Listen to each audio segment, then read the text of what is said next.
ముందున్న సీట్లు ఊతంగా పట్టుకు నడుస్తూ బస్సులో వెనక నుంచి ముందుకెళ్తున్నాడు రెడ్డి. లైట్లన్నీ ఆర్పేస్తున్నాయి బస్సులో. బస్సులో కూర్చున్న 10-12 మంది రకరకాల భంగిమల్లో నిద్రలో మునిగున్నారు. రోడ్డు మీద చిందుతున్న వాన చినుకులు హెడ్లైట్ వెలుగులో మెరుస్తున్నాయి. గతుకుల్లోంచి బస్సు తనను తాను ఈడ్చుకుంటూ ముందుకెళ్తోంది. డ్రైవర్ సీట్ దాకా వచ్చి అడిగాడు, కందుకూరు ఇంకా ఎంతసేపు? వానలు గదా, రోడ్డు గూడా బాగా దెబ్బతినుంది. ఓ 3 గంటలేసుకో అన్నాడు డ్రైవరు తలదిప్పకుండా. వెనక్కి సీటు దగ్గరికొచ్చి చూస్తే చిరంజీవి గాడు అంగుళం స్థలం కూడా మిగల్చకుండా సీటంతా ఆక్రమించి జోగుతున్నాడు. మెల్లగా భుజం మీద తట్టాడు. సగం కళ్ళు తెరిచి పక్కకు జరుగుతూ అడిగాడు చిరంజీవి, దగ్గరికొచ్చావా? ఇంకా 3 గంటలు అంటున్నాడు డ్రైవరు. బాగా లేట్ అయ్యేట్టుంది. చూద్దాం. మరీ లేట్ అయితే రిక్షాలవి ఉంటాయంటావా? అదే ఆలోచిస్తున్నాను. ఈ టైంలో ఇల్లు వెతకడం కూడా కొంచెం కష్టమే. వెతకడం ఏంది? అడ్రస్ మన దగ్గర లేదా? అన్నాడు కళ్ళు తెరిచి పెద్దవి చేస్తూ చిరంజీవి. అంటే ఏదో సాయినగర్ అని చెప్పినట్టు గుర్తు. ఇప్పుడెలా? ఇరుక్కుపోతామేమో. కందుకూరు మరీ పెద్ద ఊరేమి కాదు. చూద్దాం. వానేమో ఆగట్లేదు. తుఫానో ఏందో అన్నీ చూసుకుని బయలుదేరాల్సింది. అటు ఇటు ఇబ్బందిగా కదులుతూ అన్నాడు చిరంజీవి. ఇప్పుడు చాలా దూరం వచ్చేసాం కదా. అవును. ఈ టైంలో వెనక్కెళ్ళడం తేలిక ముందుకెళ్ళడమా? ఏమీ మాట్లాడలేదు చిరంజీవి. రెడ్డి కిటికీలోంచి బయటికి చూస్తూ అనుకున్నాడు, వీడెప్పుడూ ఇంతే, టెన్షన్తో పక్కవాడిని చంపేస్తాడు. అసలక్కడ మూర్తి ఎలా ఉన్నాడో ఏందో.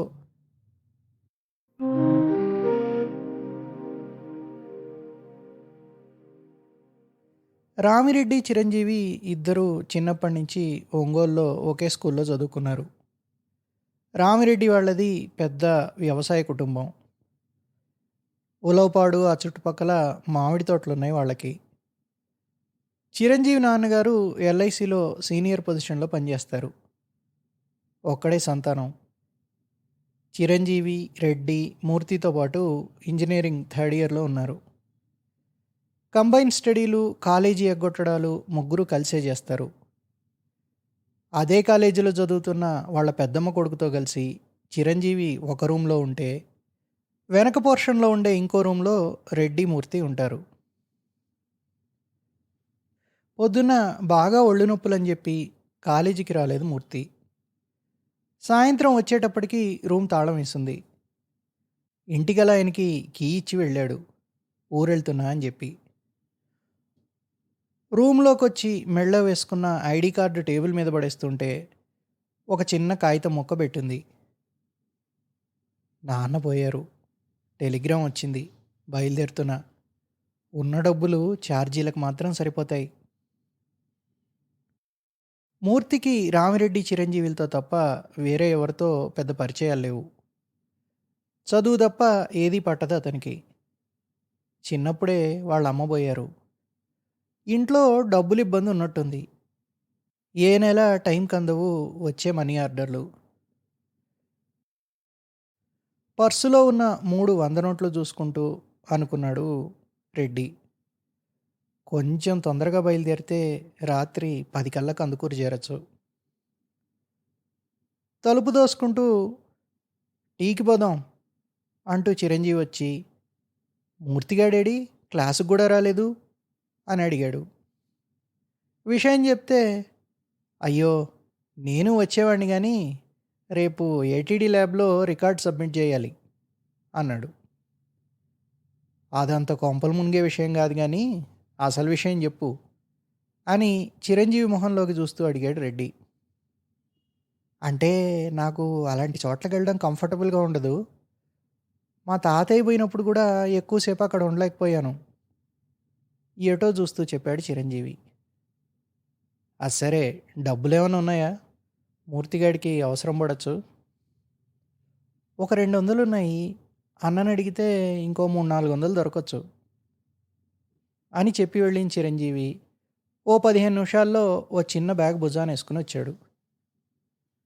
బ్యాగ్ ఎందుకు వేసుకొచ్చావు? అన్నకు విషయం చెప్తే ఇట్లాంటప్పుడే మనుషులు అవసరం, బయలుదేరి వెళ్ళు అన్నాడు.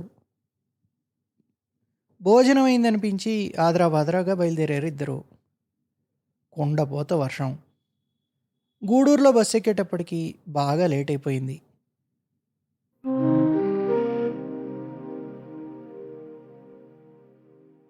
పైనుంచి పరుచుకున్న వాన తెరలోంచి బస్సు తీరిగ్గా ముందుకెళ్తోంది. రెడ్డి అన్నాడు, వీడెప్పుడూ ఇంట్లో వాళ్ళ గురించి మాట్లాడటం కానీ వాళ్ళ నుంచి లెటర్లు రావడం కానీ చూడలేదు. ఏదన్నా అలాంటి విషయం వచ్చినా పొడి పొడి మాటలే. వాళ్ళ అక్క కూడా కందుకూరులో లేదనుకుంటా. ఎవరో ఒకరు వచ్చి ఉండరంటావా ఈ పాటికి? నాకైతే డౌటే. అసలు ఈ వర్షం చూస్తుంటే చాలా టైం పట్టేట్టుంది. ఏదో ఒక టైంకి చేరుకుంటే ఓకే, మధ్యలో వాగులు అవి అంటూ మధ్యలో ఆపేశాడు రెడ్డి మొహం చూసి చిరంజీవి. బస్సు చిన్నగా ఇంకో 3 గంటల తర్వాత కందుకూరు చేరింది. అప్పటికి సెకండ్ షో కూడా అయిపోయిందేమో. ఊరి మొదట్లో ఉండే సినిమా హాల్లో కూడా లైట్లు ఆర్పేసున్నాయి. అక్కడక్కడ ఆరుతూ వెలిగే స్ట్రీట్ లైట్ల స్తంభాలు తప్ప రోడ్డంతా ఖాళీ. బస్టాండ్లోకి ఎంటర్ అవుతుంటే ఎంట్రన్స్లో పోలీస్ జీప్ ఒకటి ఆగుంది. దాని పక్కన ఇద్దరు కానిస్టేబుళ్ళు నిలబడి జీపులో ఉన్న మనిషితో ఏదో మాట్లాడుతున్నారు. వర్షం మటుకు సన్నగా పడుతూనే ఉంది. బస్సు దిగి కాలు పెట్టంగానే చిరంజీవి అన్నాడు, ఆకలేస్తోంది, తినడానికి ఏమన్నా దొరుకుతుందంటావా ఈ టైంలో? బస్టాండ్లో షాపులన్నీ మూసున్నాయి, ఒక బంకు తప్ప. నువ్వేమన్నా తింటావా అడిగాడు చిరంజీవి. నాకు ఆకలిగా లేదు, నీకేం కావాలో తీసుకో అన్నాడు రెడ్డి భుజానుండే బ్యాగ్ని కింద పెట్టి చుట్టూ చూస్తూ. చిరంజీవి అరటిపళ్ళు బేరం చేసిన తర్వాత బంక్ అతన్ని అడిగాడు రెడ్డి, సాయినగర్కి రిక్షా మీద ఎంత అవుతుంది? చాక్తో పళ్ళు కోస్తున్న మనిషి ఆగిపోయి, ఊరి కొత్త అని అడిగాడు. సమాధానం చెప్పబోయే లోపల అన్నాడు, ఈరోజు రాత్రి ఎమ్మెల్యే మనిషి ఒక ఆయన్ని ఎక్స్పార్టీ వాళ్ళు చంపేశారు. 144 సెక్షన్ పెట్టారు. రిక్షాలు దొరకడం కష్టం. చిరంజీవి పర్సులోంచి డబ్బులు తీస్తున్నవాడల్లా ఒక్కసారి ఆగి రెడ్డి వైపు చూసి అన్నాడు, బయటికి వెళ్ళి రిస్క్ చేయడం ఎందుకు? పొద్దుటిదాకా బస్టాండ్లో ఉందాం. పట్టించుకోకుండా రెడ్డి అడిగాడు బంక్ అతన్ని, ఇక్కడి నుంచి నడిస్తే ఎంతసేపు సాయినగరు? నడుచుకొని వెళ్ళాలంటే 15 నిమిషాలు. సాయినగర్లో ఎక్కడికి? ఈ టైంలో వర్షంలో నడుచుకుంటూనా? అది కూడా ఇల్లెక్కడో తెలియకుండా అని సణిగాడు చిరంజీవి. సమాధానం చెప్పే లోపలే రెడ్డి భుజం ఎవరో తట్టారు. వెనక్కి తిరిగి చూస్తే ఒక పోలీస్ కానిస్టేబుల్ నిలబడున్నాడు. ఎక్కడి నుంచి వస్తున్నారు? ఊరు కాలేజీ పేరు చెప్పాడు రెడ్డి. ఐడి చూపించు. బ్యాగులో చేయి పెట్టబోతూ ఆగి చిరంజీవిని అడిగాడు రెడ్డి, నీదుందా? నేను పెట్టుకోలేదు. అడ్డంగా తలూపాడు చిరంజీవి. పదండి, బయట గేటు దగ్గర సిఐ గారు ఉన్నారు. లేదు సార్, మా ఫ్రెండ్ వాళ్ళ ఫాదర్ పోతే తొందరలో. స్వరం హెచ్చించి అన్నాడు కానిస్టేబుల్. సిఐ గారి దగ్గరికి అన్నానా? ఒకరి మొహం ఒకరు చూసుకుంటూ నడవడం మొదలుపెట్టారు, తల మీద కర్చీఫ్లేసి. చిరంజీవి మొహం ఎర్రబడిపోయింది. నడవలేక నడుస్తున్నాడు. బస్టాండ్ గేట్ బయట దాకా తీసుకెళ్ళి ఆగమన్నట్టు సైగ చేశాడు కానిస్టేబుల్. తానొక్కడే నడుచుకుంటూ రోడ్డుకు అవతల ఉన్న జీపు దాకా వెళ్ళాడు. ఒక నిమిషం జీపులో ఉండే సిఐతో మాట్లాడి రమ్మన్నట్టు సైగ చేశాడు. చిరంజీవికి అడుగు ముందరికి పడట్లేదు. నువ్వు వెళ్ళి మాట్లాడు ప్లీజ్ అన్నాడు. రెడ్డి జీప్ దగ్గరికి వచ్చాడు. జీప్ స్టార్ట్ చేసి ఉంది. ముందు సీట్లో కూర్చొనున్న సీఐ అడిగాడు, "ఈ టైంలో బస్ స్టాండ్‌లో ఏం చేస్తున్నారు?" "ఇప్పుడే గూడూరు నుంచి బస్ దిగాను సార్." "పనేంది?" "మా రూమ్‌మేట్ మూర్తిది ఈ ఊరే సార్. వాళ్ళ ఫాదర్ చనిపోతే వాడిని కలవడానికొచ్చాం."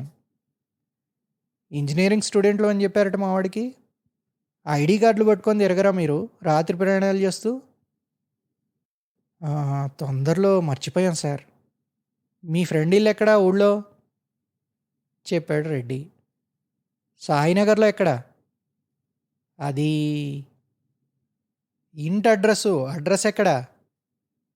సమాధానం రాకపోవడం చూసి మళ్ళీ రెట్టించాడు సీఐ.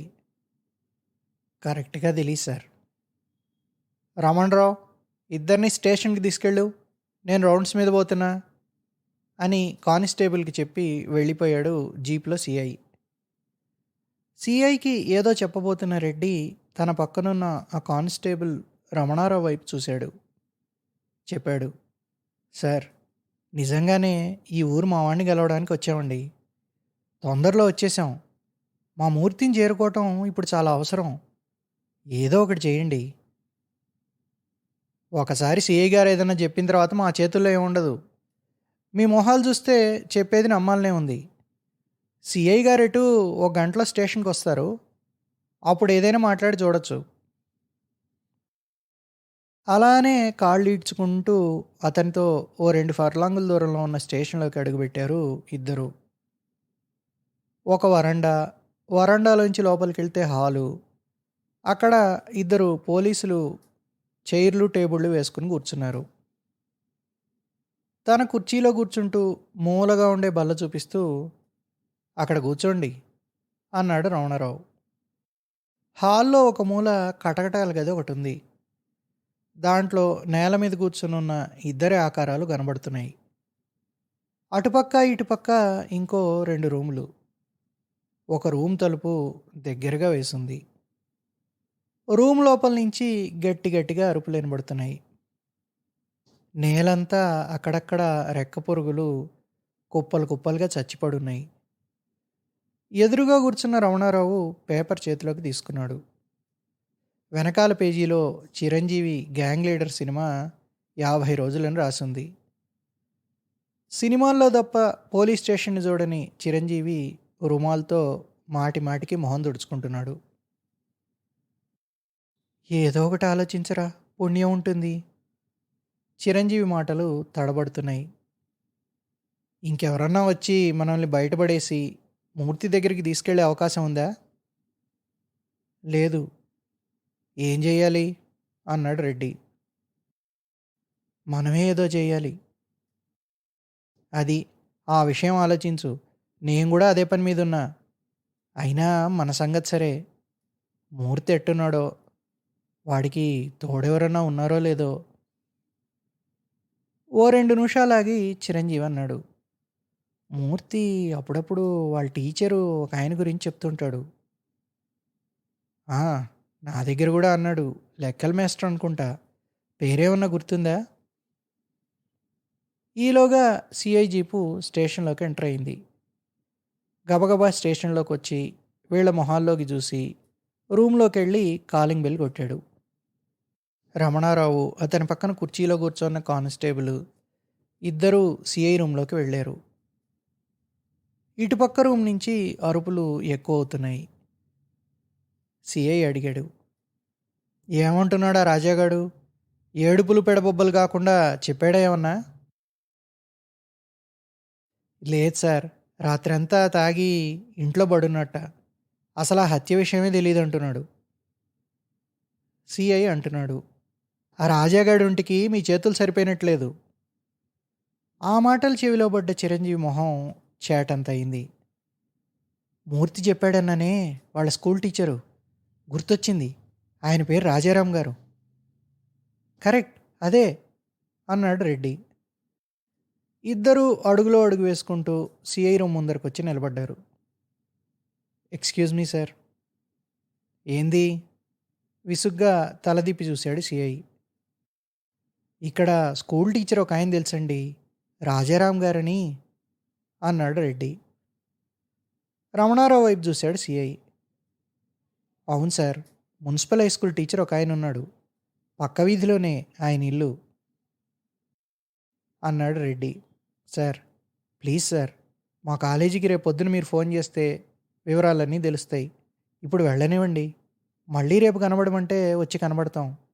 ఈ టైంలో మా వాడి దగ్గర ఉండటం చాలా అవసరం అండి. తాగుతున్న సిగరెట్ యాష్ట్రేలో పడేసి లేచి బెల్ట్ సరి చేసుకుంటూ అన్నాడు. రమణరావు, వీళ్ళని ఆయన దగ్గరికి తీసుకెళ్ళి ఈ విషయం కనుక్కో. నేను ఆ రాజాగాడి సంగతి చూడాలి.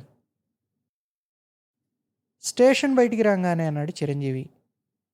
నీకు భలే ధైర్యం రా, తొణకో బెణకో. స్కూల్ టీచర్ విషయం మొదట ఎవరికి గుర్తుకొచ్చింది? నాకే. టీచర్ పేరు ఎవరు చెప్పారు? నేనే. అది విషయం అన్నాడు రెడ్డి. మబ్బులు ముసిరేసుకునున్న ఆకాశంలో నెమ్మదిగా వెలుగుపరుచుకుంటోంది. న్యూస్ పేపర్లు, పాల క్యాన్లు తగిలించుకున్న సైకిళ్ళు ఎదురొస్తున్నాయి. రాజారాం గారు కళ్ళు మూసుకొని వసారాలో బావి పక్కన కుర్చీ వేసుకుని కూర్చొనున్నారు. ఓ 70 ఏళ్ళు ఉంటాయి ఆయనకి. విషయమంతా విని రమణారావుకి చెప్పాడు ఆయన. వీళ్ళు చెప్పే మూర్తి నాకు బాగా తెలుసు. ఊరికొచ్చిన ప్రతిసారి వచ్చి కలుస్తాడు కూడా. సాయినగర్లో ఇల్లు. రమణమూర్తి అక్కడ ఇద్దరిని వదిలేసి వెళ్ళిపోయాడు స్టేషన్కి. రెడ్డేదో మాట్లాడబోయే లోపల రాజారాం గారు అన్నారు. ఆ బావి దగ్గర మొహాలు కడుక్కొని కాఫీలు తాగండి, వెళ్దురు గాని. పరిచయాలయ్యాక కాఫీ తాగుతూ చెప్పాడు ఆయన. అవధాని అంటే మూర్తి వాళ్ళ నాన్న చిన్న చిన్న పౌరోహిత్యాలు చేసుకొని బతికేవాడు. మూర్తి వాళ్ళ అమ్మ టైంకి వైద్యం అందక పోయిందని బంధువులందరినీ దూరం చేసుకున్నాడు అవధాని. ఇది గాక కూతుర్ని కూడా ఎవరో తురకబ్బాయి చేసుకుందని దగ్గరికి రానివ్వలేదు. ఈయన పోవడం మూర్తికి పెద్ద దెబ్బే. వెంటనే వచ్చి మీరు మంచి పని చేశారు. మూర్తికి ఈ టైంలో కావాల్సింది మనుషులే అంటూ ఏదో చెప్పబోతుంటే ఎవరో ఒక మనిషి ఒక చిన్న చెక్కపెట్ట పట్టుకొని వాకిట్లోకి వచ్చాడు. అతన్ని చూసి రాజారాం గారు, నాకు ఈ కుడికాలు 2 రోజుల నుంచి ఇబ్బంది పెడుతోంది. ఇంట్లోనే ఏదో నాటు వైద్యం చేయించుకుంటున్నా. లేకపోతే నేను కూడా అక్కడికే వచ్చేవాడిని. వాళ్ళ ఇల్లు ఇక్కడి నుంచి ఓ 10 నిమిషాల నడక. సాయినగర్లో ఆంజనేయ స్వామి గుడిని ఆనుకొనున్న పెంకుటిల్లు అన్నారు.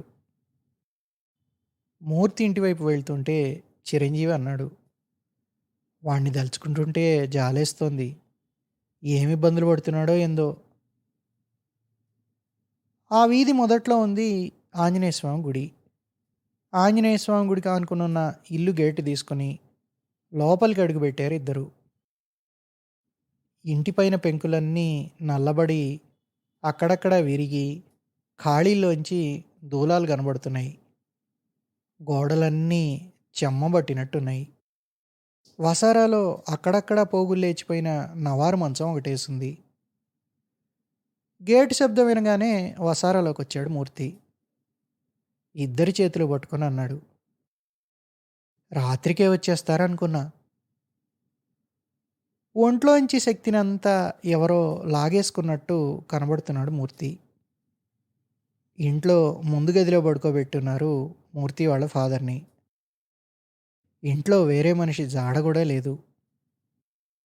భుజం మీద చేయి వేసి అడిగాడు రెడ్డి. ఇంకా ఎవరూ రాలేదా? ఎవరున్నా రావడానికి. పక్క వీధిలో అమ్మకు తమ్ముడు వరస ఆయన రామారావు గారని ఒక ఆయన ఉన్నారు. ఆయనే టెలిగ్రామ్ ఇచ్చింది. నేను వచ్చేదాకా నాన్న దగ్గర ఉన్నాడు. అక్కకెళ్ళిందా ఇన్ఫర్మేషను? చేతిలో తెచ్చిన డబ్బులు పెడుతూ అడిగాడు రెడ్డి. అక్క పెళ్ళైనప్పటి నుంచి రాకపోకల్లేవు. అక్క బావ చీరాల్లో టీచర్లని మాత్రమే తెలుసు.